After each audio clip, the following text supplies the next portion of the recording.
मंगलमय मंगल करण वीतराग विज्ञान। नमो ताहि जाते भय अरहंतादि महान।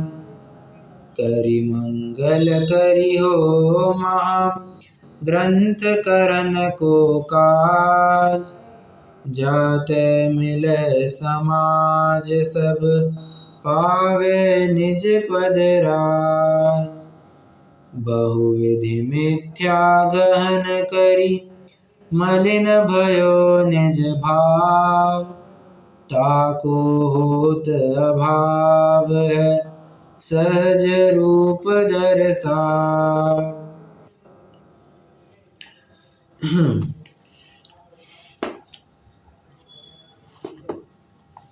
फर्क क्या है? दो शब्दों के अर्थ में ही तो फर्क पड़ गया। हमने कहा ब्रह्म जगत का करता है, और ऐसी बात सर्वव्यापी अद्वैत ब्रह्म वाले भी कहते हैं। बस फर्क पड़ गया, उन्होंने ब्रह्म का अर्थ अलग ले लिया। हम कहते हैं ब्रह्म सर्वव्यापी है, वे भी कहते हैं ब्रह्म सर्वव्यापी है। हम कहते हैं ब्रह्म जगत का करता है, ब्रह्म विश्व का करता है, वे भी कहते हैं ब्रह्म विश्व का करता है, परंतु वे ब्रह्म का अर्थ ही ढंग से नहीं ले पाते हैं। हम कहते हैं, वे कहते हैं ब्रह्म मतलब कोई एक वस्तु होगी जो सब और व्याप्ति होगी, सभी वस्तुओं में, सभी जीवों में व्याप्ति होगी, सर्वव्यापक होगी। ऐसी उन्होंने एक थर्ड पार्टी इमेजिन करके उसको सर्वव्यापक माना है। जबकि ब्रह्म की व्युत्पत्ति होती है ब्रह्णाति इति ब्रह्म। क्या कहा? ब्रह्णाति इति ब्रह्म, ये ब्रह्म की व्युत्पत्ति है। ब्रह्णाति मतलब जो बढ़े, जो व्यापे, उसे ब्रह्म कहते हैं। और ब्रह्म प्रत्येक वस्तु को कहा जाएगा। प्रत्येक वस्तु सर्वव्यापक है। किसमें? अपने अनंत गुणों में, धर्मों में, शक्तियों में, अपने स्वभाव में व्याप्ति है प्रत्येक वस्तु। इस अपेक्षा से प्रत्येक वस्तु ब्रह्म है, बराबर। इस अपेक्षा से अगर हम देखें तो वे क्या कहते हैं? ब्रह्म सर्वत्र है। हम क्या कहते हैं? सभी ब्रह्म है। हम सभी को ब्रह्म कहते हैं। क्यों? प्रत्येक वस्तु ही अपना ब्रह्म है, प्रत्येक वस्तु ही अपना भगवान है, बराबर। तो ये पहला कथन हो गया। दूसरा कथन क्या देखा था? ब्रह्म सबका करता है।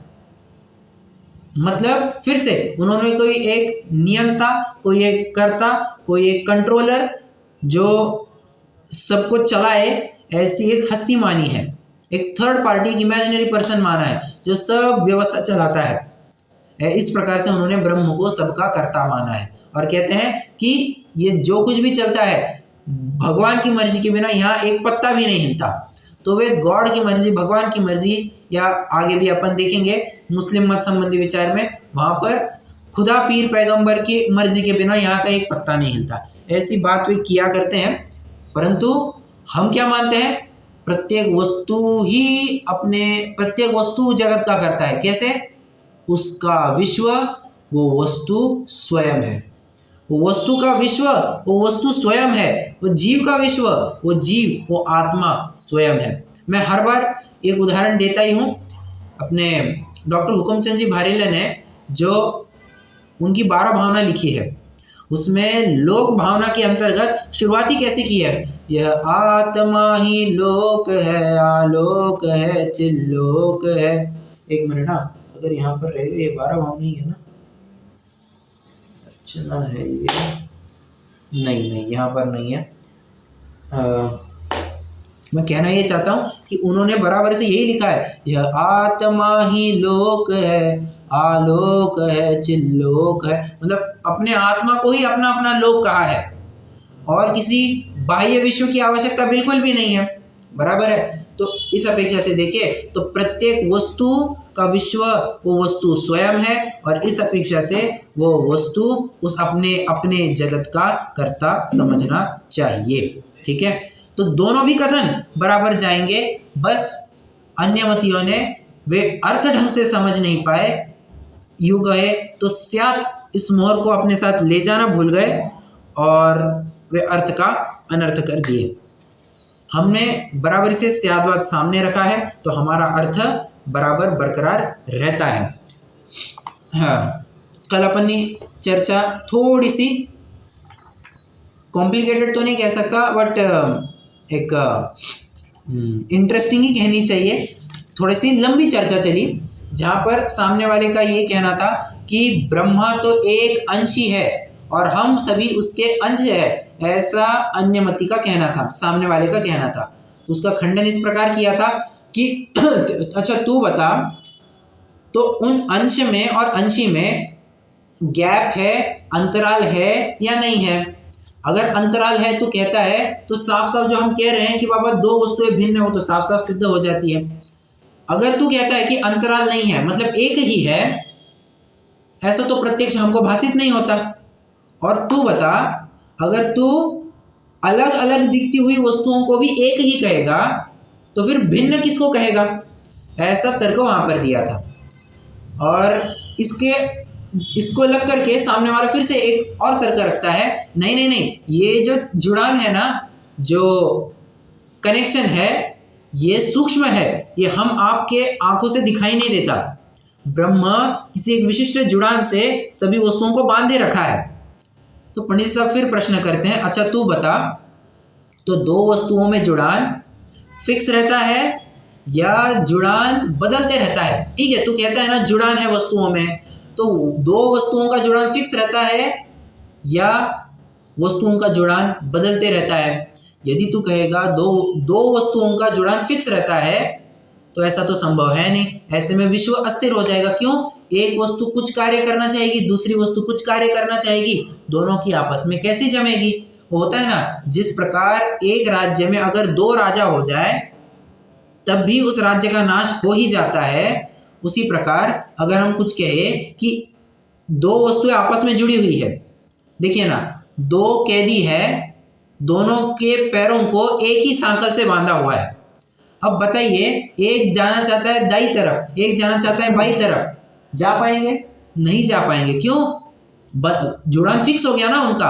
और ऐसे में विश्व अस्थिर हो जाएगा। एक जाना चाहेगा दाई तरफ और दूसरा बाई तरफ जाना चाहता है, फिर वो दूसरी वस्तु उसके पराधीन हो जाएगी और वस्तु पराधीन नहीं हो सकती है। इस अपेक्षा से तुम्हारा तर्क ये गलत हुआ।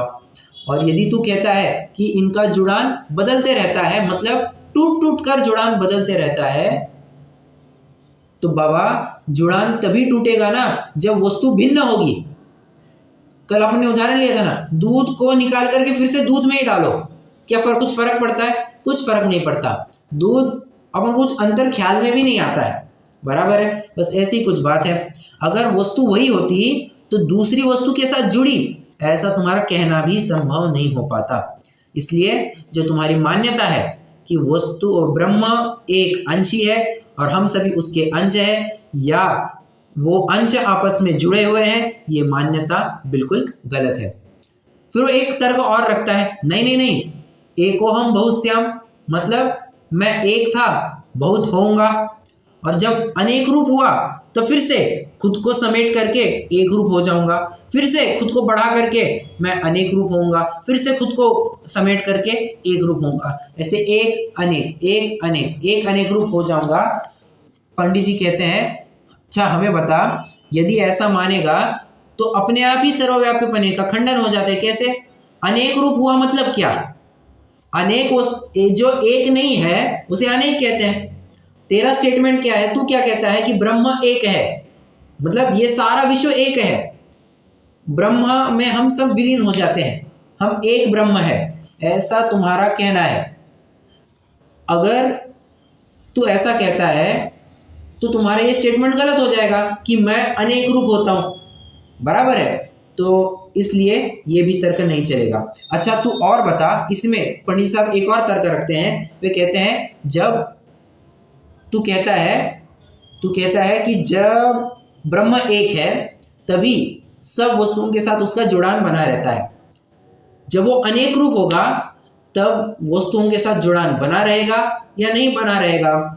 अगर जुड़ा रहेगा तो पूर्वोक्त दोष आएगा। क्या पूर्वोक्त दोष आएगा? भैया विश्व अस्थिर हो जाएगा।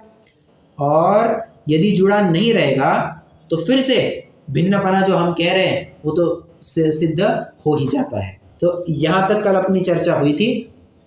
आज अपन को थोड़ा आगे बढ़ना है। 5 पॉइंट्स कल अपने हुए थे, आज 6, 7 और 8 कह सकते हैं 9, लगभग ऐसे 4 पॉइंट्स की चर्चा अपन को करनी है। आज की चर्चा बहुत आसान रहेगी, आज कुछ भी ज़्यादा कॉम्प्लेक्स नहीं रहेगा, ठीक है। देखिए समझिए, अब अगला पॉइंट क्या कहते हैं, सामने अब अपने फ्लो में लिखना। हाँ, जैसे मैंने आपको कल ट्रिक बताई थी ना, सामने वाला क्या कहता है उसको बी लिखेंगे, मतलब ब्रह्मवादी का कथन उसको बी से रिप्रेजेंट करेंगे, 2 डॉट करके छोड़िए। वो होता है ना, जब 2 व्यक्तियों के बीच में संवाद बताया जाता है तो पहले के ना राम 2 डॉट करके उसका वाक्य, फिर श्याम 2 डॉट करके 2 डॉट क्या कहते हैं उसको, विसर्ग डाल करके फिर श्याम का वाक्य, इस प्रकार से वो डायलॉग दिखाया जाता है। बस उसी प्रकार से आपको कुछ करना है। आपको ऐसा लगना चाहिए कि लाइव चर्चा चल रही है, ब्रह्मवादी कुछ कह रहा है और जैनी कुछ कह रहे हैं, ब्रह्मवादी एक कह रहे हैं, जैन कुछ कह रहे हैं। इस प्रकार से आपको चर्चा के रूप में दिखना चाहिए, तो आपको फिर एक अलग इफेक्ट आएगा। तो लिखेंगे बी और डॉट लिखिए पॉइंट नंबर 6 में। हाँ,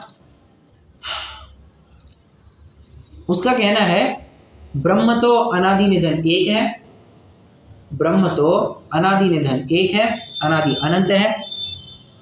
पंडित साहब उसको प्रश्न पूछते हैं, अच्छा ब्रह्म अनादि निधन एक है, तो तू बता ये जो ब्रह्म है वो जल मिट्टी आदि से भिन्न है या उनसे अभिन्न है? दो बातें, या तो उनसे भिन्न होगा या तो अभिन्न होगा। यदि तू उनसे भिन्न मानता है, बात को पूरा कीजिए, अब फटाफट आना चाहिए उत्तर। यदि तू कहता है कि ब्रह्म उन जल मिट्टी से भिन्न है तो क्या आ जाएगी?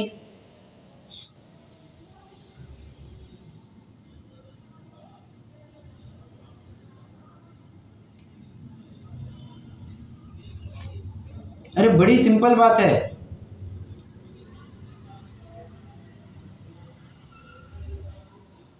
मुझे नहीं लग रहा है आपको समझ में आ रहा पूरा ही। फिर अगर ये आप उत्तर नहीं दे पा रहे तो फिर आपको पूरा ही प्रकरण समझ में नहीं आया, मैं ऐसे ही समझ लूंगा। क्योंकि क्या है, देखो बात यह है कि आपको दिमाग में एक स्टेटमेंट ध्यान में रखना है, क्या? वो ब्रह्म को सर्वव्यापी एक मानता है, ठीक है। और जहां पर भी भिन्नपने की बात आएगी आपको तुरंत से कहना चाहिए, क्या? सर्वव्यापी पने का खंडन हो गया। जब उसका स्टेटमेंट है कि एक है और वो स्वयं बाद में कहता है कि नहीं भिन्न है, तो 2 वाक्य उसी के 2 कथनों में विरोध हो गया, तो वो सर्वव्यापी पने का खंडन हो जाता है। आपको तुरंत बताना चाहिए। तो जहां पर भी आपको ऐसा पॉइंट ख्याल में आए, लिखना चाहिए सर्वव्यापी पने का खंडन, ठीक है। तो थोड़ा सा माइंड शार्प रखिए, दिमाग शार्प रखिए, तभी आपको समझ में आएगा। और आपको भी सोचना चाहिए। हाँ, अगर आप सोचेंगे नहीं, बस सुनते जाएंगे ना, तो फिर 5वां अधिकार से टफ आपको कुछ नहीं लगेगा। और आप प्रॉपर लॉजिकल वे में आप चलते जाएंगे, आप सोचते जाएंगे सामने वाला क्या कहता है और पंडित साहब क्या तर्क रखेंगे, तो आपको फटाफट सारी बातें ख्याल में आएगी, ठीक है। तो ऊपर क्या लिखा था, ब्रह्मवादी का क्या कहना है? अनादि निधन ब्रह्म एक है।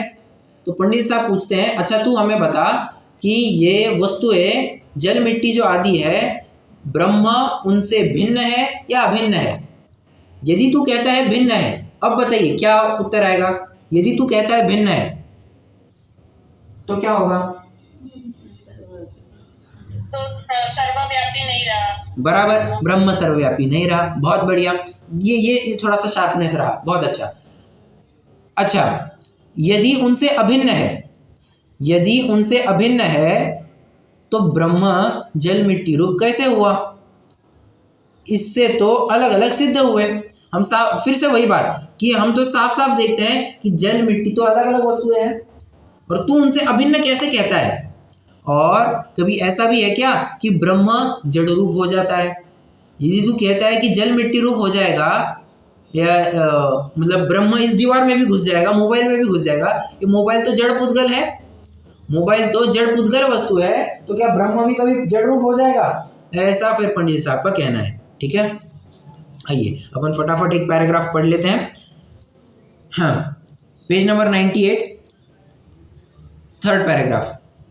तथा यदि कहेगा कि लोक रचना होने से व न होने से ब्रह्म जैसा का तैसा ही रहता है, इसलिए ब्रह्म अनादि अनंत है। मतलब ये तो सामने वाले का कथन है कि ब्रह्म अनादि निधन एक है। तो हम पूछते हैं कि लोक में पृथ्वी जलादि देखे जाते हैं, वे अलग नवीन उत्पन्न हुए हैं या ब्रह्म ही इन स्वरूप हुआ है? इसी को अपन ने क्या कहा, नवीन उत्पन्न हुए हैं या ब्रह्म इन स्वरूप हुआ। इसके लिए अपन ने किन शब्दों का प्रयोग किया?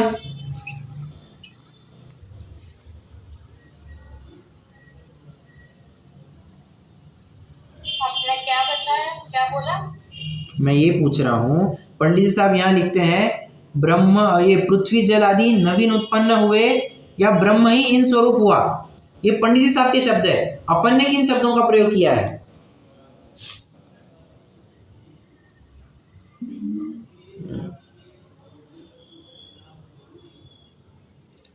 अरे चार्ट बना नहीं रहे क्या कोई?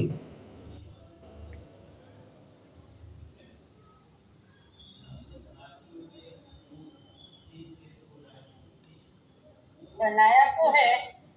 तो वही पूछ रहा हूं मैं, अभी के चार्ट में आपने क्या वर्ड यूज किया है? अरे भिन्न और अभिन्न ये शब्द प्रयोग किए या नहीं किए?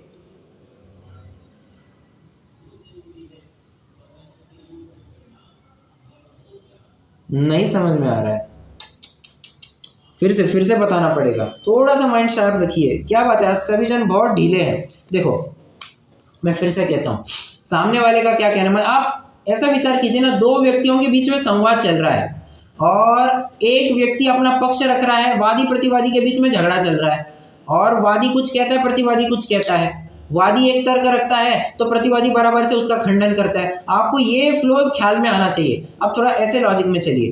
तो ब्रह्मवादी का क्या कहना है, ब्रह्मवादी का कहना है कि अनादि निधन ब्रह्म एक है। ठीक है, ये तो उसका कथन हुआ।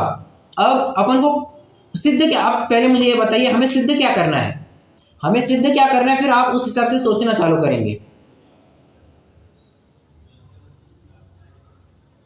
कि ब्रह्म अनादि निधन है, एक नहीं है और सर्वव्यापी भी नहीं है। बराबर, ये अपन को सिद्ध करना है। ठीक है, अब तर्क क्या दिया जा रहा है, फिर यहाँ जे में बात ये आएगी, तू बता जो ये पृथ्वी जल आदि है ये ब्रह्म इनसे भिन्न है या ब्रह्म इनसे अभिन्न है। अपन ने ये शब्दों का प्रयोग किया ना, उसी को पंडित जी साहब कहते हैं ये नवीन उत्पन्न हुए हैं या ब्रह्म ही इन स्वरूप हुआ है। पंडित साहब ऐसे शब्दों का प्रयोग करते हैं। ये आपको थोड़ा सा चुस्त रहना पड़ेगा। आप अगर इस समय में ढीले पड़े तो नजर हटेगी, दुर्घटना घटेगी, ऐसा हो जाएगा। ठीक है, हाँ, क्योंकि क्या है देखिए, मुझे भी समझने में बहुत तकलीफ होती, तकलीफ तो नहीं कहना चाहता, बट बहुत मेहनत मांगता है ये टॉपिक। मैंने भी कम से कम 3 से 4 दफे इसके प्रवचन सुने, नोट्स निकाले, तब जाकर के फिर मुझे थोड़ा समझ में आया है। हाँ, और मैं भी आपको कम से कम 4 से 5 दफे रिपीट यहीं पे करवा रहा हूँ, तो आपको भी थोड़ा सा उपयोग देना ही पड़ेगा। ठीक है, चलिए अब क्या कहते हैं, भिन्न है या अभिन्न? यदि भिन्न है तो सर्वव्यापी पने का वैसे ही खंडन हो जाता है। जो हम सिद्ध करना चाहते हैं वो तो वैसे ही सिद्ध हो जाता है, मैटर क्लोज। यदि तू कहता है कि ब्रह्म जल मिट्टी आदि से अभिन्न है, तो क्या हुआ? तो अब आगे पढ़ते हैं।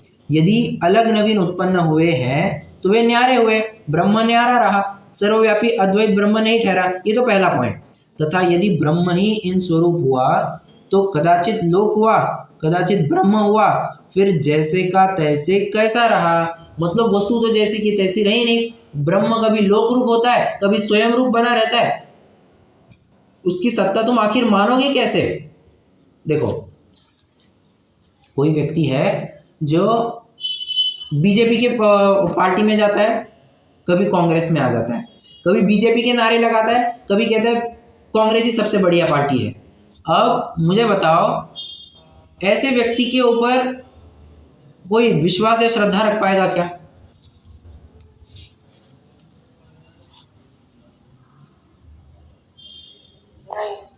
नहीं रख पाएगा। बराबर, बस यही बात है। यदि तू कहता है कि ब्रह्म जल मिट्टी रूप होता है, तो तुम्हारे दो स्टेटमेंट में फिर से तफावत आ गई। क्या? कभी तू कहता है कि ब्रह्म एक है, कभी तू कहता है ब्रह्म जल मिट्टी रूप होता है। तुम कहना क्या चाहते हो? तुम्हारी दो कथनों में ही इतनी तफावत है, तो तुम कैसे समझोगे मतलब ब्रह्म का सच्चा स्वरूप रहा क्या फिर? ये बात कहते हैं इस अपेक्षा से तुम्हारा जो सर्वव्यापी बने का कथन है वो भी गलत हो जाता है। ठीक है, चलो ये छठवां पॉइंट हो गया। अब अगले पॉइंट की तरफ बढ़ते हैं। मुझे एक बात बताइए, मैं वैसे एक उदाहरण के माध्यम से आगे बढ़ता हूँ। हाँ,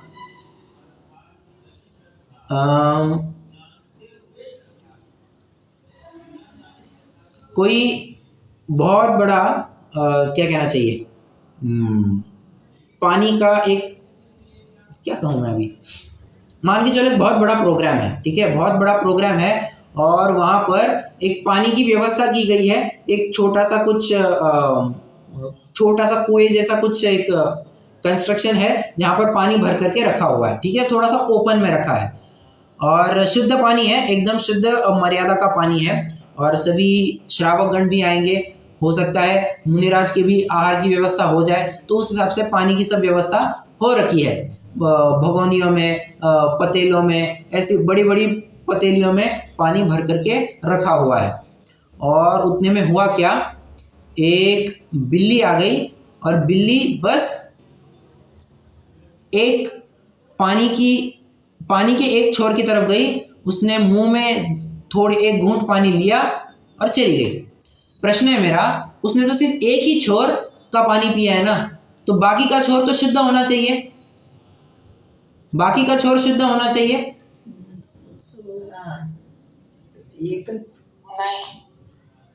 पानी पिया है, पानी के एक साइड का झूठा हो गया है, तो क्या सिर्फ उतना पार्ट झूठा होता है या पूरा पानी झूठा होता है? बराबर। और उदाहरण देते हैं, हमने एक बहुत बड़ा दूध का पतीला है, ठीक है, उसके किसी एक कोने में एक जहर की बूंद डाल दी, बताओ वो उतना सा भाग जहरीला है या पूरा दूध जहरीला है? बस ये बहुत अच्छा। ऐसे रिस्पॉन्ड कीजिए, ऐसे रिस्पॉन्ड करेंगे ना तो फिर मुझे भी थोड़ा सा अच्छा लगता है, मतलब लगता है बाबा हाँ सबको समझ में आ रहा है। ये तो क्या है, मुझे भी फिर ज़्यादा मेहनत लेनी पड़ती है। अगर आप रिस्पॉन्ड नहीं करेंगे तो मुझे लगता है फिर आपको उसको समझ में नहीं आ रहा है। ओके, हाँ सब सो गए ऐसा लगता है, सब छठे सातवें में झूल रहे ऐसा लगता है। चलो, हाँ तो मैं ये कह रहा था कि अगर जहर की एक बूंद भी गिर जाए ना तो अपन पूरे दूध को जहरीला मानते हैं। बस यही बात है। पंडित साहब भी तर्क ये रखते हैं। अच्छा, सामने वाले का क्या तर्क है पहले वो समझते हैं। वो कहता है नहीं, ब्रह्म का एक अंश तो विश्वरूप हो जाता है और एक अंश ब्रह्मरूप बना रहता है। तू हमें बता, अगर दूध के हमने सिर्फ एक ही अंश में तो जहर डाला है, बाकी का अंश तो शुद्ध होना चाहिए ना। ऐसा नहीं होता है। तत्कालम तम मयंती पण्णतम, उस समय में वो वस्तु तदनुरूप ही परिणमित होती है। क्रोध से परिणमित आत्मा क्रोधी भी नहीं, क्रोध है। अच्छा मुझे बताओ, देखो मैं आपको पूछता हूं, रोटियां किस पर सिकती है? तवे पर सिकती है। रोटियां कैसे सेकते हैं? अब रोटी मेकर बीच में मत लाना, नहीं तो पूरा उदाहरण चौपट हो जाएगा। उदाहरण के लिए बस समझना। रोटियां किस पर सेकते हैं? तवे पर सेकते हैं या नहीं सेकते हैं? तवे के नीचे आग नहीं रहता है। बराबर। तो मैं एक काम करता हूँ, कल से आपको 10-10 तवे दे देता हूँ और कहता हूँ खूब इस पर रोटियां बेलो। हो पाएगा? नहीं हो पाएगा। क्यों? क्योंकि वो तवे के नीचे आग है ना, वो आग से परिणमित तवा नहीं, आग ही है। क्यों? तवे को हाथ लगा के देखना, झटका देगा, झटका लगेगा अच्छा वाला, हाथ तुरंत से पीछे आ जाएगा। मतलब क्या? तवे से आग से परिणमित तवा वो आग ही है। जिस प्रकार धर्म से परिणमित आत्मा धर्म ही है, शुद्धता से परिणमित आत्मा शुद्ध ही है, अशुद्धता से परिणमित आत्मा अशुद्ध ही है। बस उसी प्रकार से ब्रह्म में भी जानना। अगर तू कहता है कि ब्रह्म का एक अंश विश्वरूप हुआ और ब्रह्म का एक अंश अनादि निधन रहा, ऐसी तो बात संभव है नहीं। एक अंश परिणमित होने पर पूरा अंश ही उस रूप परिणमित हो जाता है। ठीक है, मोटा माटी देखने पर तो ऐसा ठीक लगता है, ऊपरी तौर पर तो देखने पर तो ऐसा लगता है कि ठीक है ये सही बात कह रहा है, परंतु सूक्ष्मता से विचार करें तो ये बात संभव नहीं हो पाती है। अभी अपन ने 2-3 उदाहरण के माध्यम से देख लिया, आई होप समझ में आ गया होगा। तो आप लिखेंगे क्या इसमें पॉइंट आप ये लिखेंगे, पॉइंट नंबर 7 बी मतलब ब्रह्मवादी, एक अंश अनादि निधन है, एक अंश लोकरूप। क्या लिखेंगे, एक अंश अनादि निधन, एक अंश लोकरूप।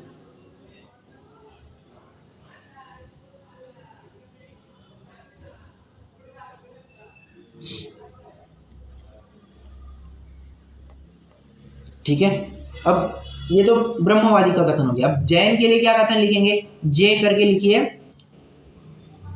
सूक्ष्मता से विचार करने पर,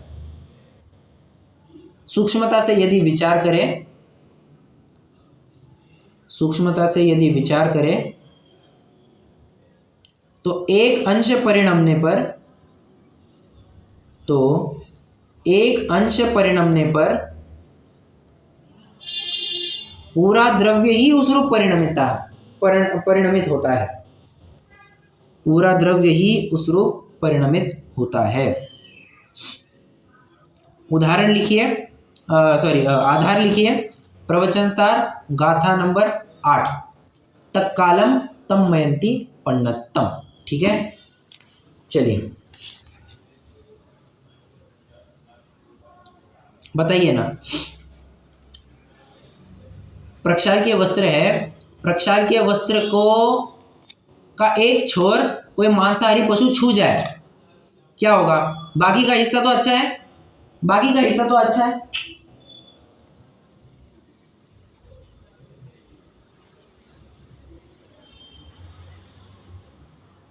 हाँ या ना? नहीं, बिल्कुल भी नहीं होता है। वो पूरा एक छोर भी टच किया ना, पूरा वस्त्र ही अशुद्ध हो जाता है। ठीक है, इसलिए फिर से धोना पड़ेगा, ऐसी बात है वो। ठीक है, तो ये 7वां पॉइंट अपना हो गया। अब 8वें पॉइंट की तरफ बढ़ते हैं। एक प्रकार से यही लास्ट पॉइंट है। 9th पॉइंट तो आप समझ सकते हैं उपसंहार है, अब आप क्लोजिंग पॉइंट्स है। ठीक है, तो 8वां पॉइंट एक प्रकार से लास्ट पॉइंट है। अब पंडित साहब क्या कहते हैं सॉरी, सामने वाला क्या कहता है पहले ये समझते हैं। सामने वाला कहता है कि जिस प्रकार आकाश सर्वव्यापक है, ब्रह्म भी सर्वव्यापक है। तर्क क्या दे रहा है, अब उसका तर्क थोड़ा सा और चुस्त होने लगी। वो कहता है आकाश जिस प्रकार सर्वव्यापक है, ब्रह्म भी सर्वव्यापक है। किसी ने ऐसा कुछ उदाहरण सुना है क्या, आकाश द्रव्य की भांति मैं भी एक द्रव्य हूं, ऐसा कोई उदाहरण सुना है किसी ग्रंथ में?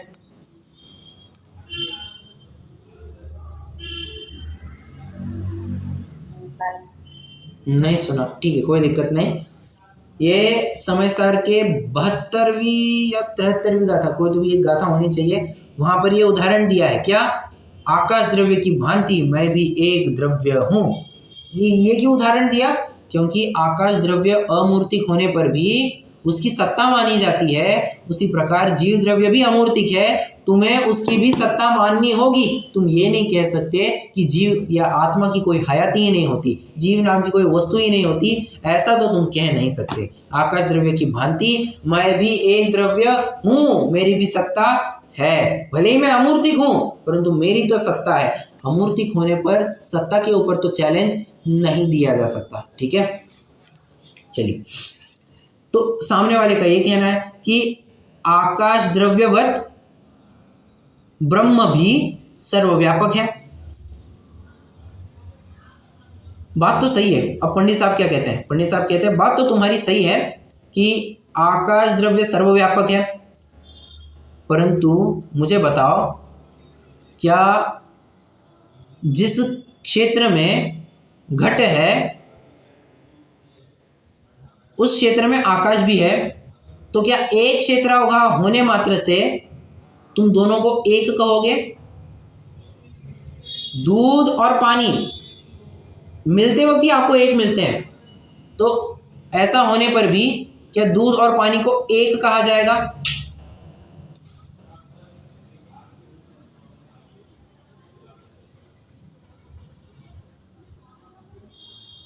हाँ या ना? नहीं। नहीं। क्यों? बाद में अलग अलग होते दिखाई देते हैं। हंस जो है बराबर से दूध दूध ले लेता है और पानी पानी छोड़ जाता है। इससे ख्याल में आता है कि दूध और पानी अलग अलग है। एक क्षेत्र होगा भले ही है, दूध भी है और पानी भी है, हमारे आंखों से पकड़ में आता है? बिल्कुल पकड़ में नहीं आता। अरे सामने दूध वाले ने कितना पानी मिला है वो भी नहीं पकड़ पाते अपन, बराबर है। तो ये बात है। बस यही तर्क पंडित साहब भी देते हैं कि जिस प्रकार घट और आकाश द्रव्य ये एक क्षेत्र में रहते हैं, ऐसा होने पर भी घट तो आकाश रूप नहीं होता और ना ही आकाश घट रूप होता है। उसी प्रकार यहाँ भी जानना, तू भले ही कहेगा कि ब्रह्म सर्वव्यापक है, ब्रह्म तो सर्वव्यापक होकर के करेगा क्या? ब्रह्म तो कभी घट रूप होगा नहीं, ब्रह्म तो घट रूप होगा नहीं और ना ही घट ब्रह्म रूप होगा। बस यही बात है। तो ब्रह्म तो ब्रह्म रूप ही रहा, तो तुम्हारा जो कहना है वो कथन गलत हो जाता है। ठीक है, मैं फिर से पढ़ता हूँ, तो थोड़ा सा कुछ रिफाइनिंग करना होगा तो वो भी करेंगे अपन। ठीक है, पढ़ लिया था क्या अपन ने? नहीं, पिछला भी एक पैराग्राफ पढ़ना रह गया, वो कंप्लीट करते हैं और फिर अगला पैराग्राफ भी कंप्लीट करते हैं। देखिए, तथा वह कहता है कि सभी ब्रह्म तो लोक स्वरूप नहीं होता, उसका कोई अंश होता है। उससे कहते हैं जैसे समुद्र का एक बिंदु विश्वरूप हुआ, वहाँ स्थूल दृष्टि से तो गम्य नहीं है, परंतु सूक्ष्म दृष्टि देने पर तो एक बिंदु अपेक्षा समुद्र के अन्यथापना हुआ। उसी पर ब्रह्म का एक अंश भिन्न होकर लोक रूप हुआ, वहाँ स्थूल विचार से तो कुछ गम्य नहीं है, परंतु सूक्ष्म विचार करने पर तो एक अंश अपेक्षा से ब्रह्म के अन्यथापना हुआ है। यह अन्यथापना और तो किसी के हुआ नहीं। ये तो अपन ने पहले ही चर्चा की थी। अब अभी का जो पैराग्राफ है वो चर्चा करते हैं। तथा एक प्रकार यह है जैसे आकाश सर्वव्यापी एक है, उसी प्रकार ब्रह्म सर्वव्यापी एक है। यदि इस प्रकार मानता है तो आकाशवत बड़ा ब्रह्म को मान, और जहाँ घटपटादिक है वहाँ जिस प्रकार आकाश है उसी प्रकार ब्रह्म भी है, ऐसा भी मान। परंतु जिस प्रकार घटपटादिक को और आकाश को एक ही कहे तो कैसे बनेगा? भले एक स्थान पर रह रहे हैं परंतु एक कह सकते हैं क्या? नहीं कह सकते। उसी प्रकार लोक को और ब्रह्म को एक मानना कैसे संभव है? तथा आकाश का लक्षण तो सर्वत्र भाषित है, इसलिए उसका तो सर्वत्र सद्भाव मानते हैं। ब्रह्म का लक्षण तो सर्वत्र भाषित ही नहीं होता, ब्रह्म आजू बाजू में कैसे कहे, इसलिए उसका सर्वत्र सद्भाव कैसे माने? इस प्रकार से भी सर्वरूप ब्रह्म नहीं है। ठीक है, इस प्रकार से मतलब आप लिखेंगे क्या? पॉइंट नंबर 8 लिखेंगे बी, आकाशवत सर्वव्यापक है, ब्रह्म आकाशवत सर्वव्यापक है, ऐसा पॉइंट लिखेंगे। और जे में क्या लिखेंगे? जे में लिखेंगे जिस प्रकार घट आकाश रूप नहीं होता उसी प्रकार ब्रह्म भी घट रूप नहीं होता। इतना सा आपको लिखना है। ओके, चलिए। अब होता क्या है, जब भी कोई व्यक्ति हारने को होता है, थोड़ा सा कमजोर व्यक्ति होता है, वो क्या करता है? चिढ़ने लगता है। नहीं यार, तुमने चीटिंग की है, उसी वजह से हुआ। तो कभी कभी होता है ना, कोई गेम खेलते हैं तो गेम खेलते खेलते सामने वाला अगर हारने आ जाए ना तो वो चिढ़ने लगता है, ए यार कुछ ढंग से तुम खेल नहीं रहे हो, तुमको खेलना नहीं आता, और क्या है तुम ज़्यादा चालाकबाजी करते हो, ये चालाकी चलेगी नहीं यहाँ पर, ऐसा वो चिढ़ने लगता है। कमज़ोर प्लेयर चिढ़ने लगता है। क्रिकेट में भी ऐसा खूब होता है, कोई टीम अगर हारने आ जाती है ना, तो हारने आती है तब एक दूसरों के ऊपर, दूसरे प्लेयर्स के ऊपर, दूसरे टीम के प्लेयर्स के ऊपर बार बार गुस्सा निकाला जाता है। ये तो बात सही नहीं है। ठीक है, तो ये कमजोरी की निशानी हुआ करती है। बस ये जो ब्रह्मवादी है, जो प्रतिवादी है, वह भी ऐसी ही कुछ बात करता है। वो क्या कहता है देखो, यहाँ प्रतिवादी कहता है कि सर्व एक ही है, परंतु तुम्हें भ्रम हुआ है इसलिए तुम्हें एक भाषित नहीं होता। देखो ब्रह्मवादी अपन को कह रहा है कि तुम्हें भ्रम हुआ है इसलिए तुमको एक भाषित नहीं होता। तथा तुमने युक्ति कही सो ब्रह्म का स्वरूप युक्ति गम्य नहीं है, वचन अगोचर है, एक भी है, अनेक भी है, भिन्न भी है, मिला भी है, उसकी महिमा ऐसी ही है। हाँ, तो अब वो सामने वाला थोड़ा चिढ़ने लग गया कि अरे जैनियों, तुमको ही भ्रम हुआ है कि सर्वव्यापीपना होता नहीं है, ये ब्रह्म तो एक ही है, उसकी क्या कहे महिमा ही ऐसी है, कभी मिला है, कभी मिला हुआ नहीं भी है, मतलब भिन्न भी है, मिला हुआ भी है, एक भी है, अनेक भी है, ऐसे कथन करता है सामने वाला। अब देखो पंडित साहब कैसे रोक ठोक जवाब देते हैं। उससे कहते हैं कि प्रत्यक्ष तुझको व हमको वो सबको भाषित होता है, उसे तो तू भ्रम कहता है, जो प्रत्यक्ष भाषित होता है उसको भ्रम कहता है। और युक्ति से अनुमान करे सो तू कहता है कि सच्चा स्वरूप युक्ति गम्य है ही नहीं। तुम्हें युक्तियों से अभी दिखाया, भली आंखों से ना दिखे, अनुमान से तो ज्ञान में आता है, बिल्कुल आता है।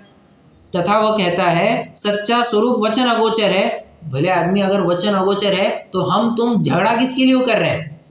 अगर उसकी महिमा ही नहीं कर सकते, उसके बारे में चर्चा ही नहीं कर सकते, तो हम तुम किस व्यक्ति के बारे में चर्चा कर रहे हैं ये बताओ। समझ में आ रहा है? इसलिए वो वचन बिना कैसे निर्णय करे। तथा कहता है एक भी है, अनेक भी है, भिन्न भी है, मिला भी है, परंतु उनकी अपेक्षा नहीं बतलाता। बावले की भांति ऐसे भी है, ऐसे भी है, ऐसा कहकर उसकी महिमा बतलाता है। परंतु जहाँ न्याय नहीं होता वहाँ झूठे ऐसा ही वाचालपना करते हैं। सो करो, न्याय तो जिस प्रकार सत्य है उसी प्रकार होगा, सत्यमेव जयते। ठीक है, तो इस प्रकार से ये सृष्टि सर्वव्यापकपना, ब्रह्म का सर्वव्यापकपना, ये प्रकरण अपना कंप्लीट होता है। सृष्टिकर्तावाद का निराकरण ये अपन कल प्रारंभ करेंगे। ठीक है, कोई प्रश्न हो तो पूछ सकते हैं, तो अब अपन जिनवाणी स्तुति करेंगे।